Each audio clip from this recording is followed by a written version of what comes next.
ছাত্রছাত্রীরা আবারও চলে এসেছি তোমাদের সামনে পরিবেশ বিজ্ঞান বই অষ্টম শ্রেণীর মানুষের খাদ্য ও খাদ্য উৎপাদন যে অধ্যায়টি আছে সেই অধ্যায়ের কিছু প্রশ্ন উত্তর নিয়ে। তো দেখো, আজকের প্রথম প্রশ্ন হলো জোড় কলম ও শাখা কলম কাকে বলে।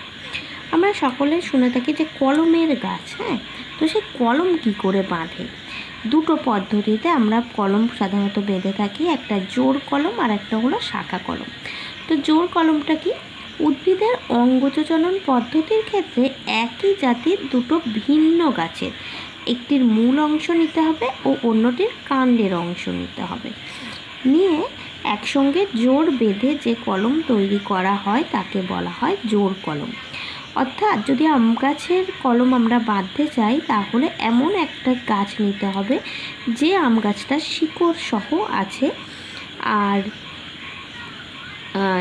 আর একটা গাছের বড় গাছের কাণ্ডের অংশ কেটে নিয়ে সেটাকে বেঁধে জোড় বেঁধে যে কলম তৈরি করা হয় তাকে বলে থাকি আমরা জোড় কলম।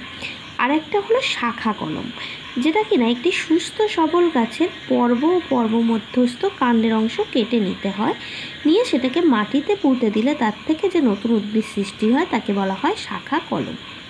ঠিক আছে, এটা তোমাদের বারবার টিকা আকারের পড়ে থাকে, জোড় কলম কি শাখা কলম কি, তো তখন তোমাদের এগুলো লিখতে হবে।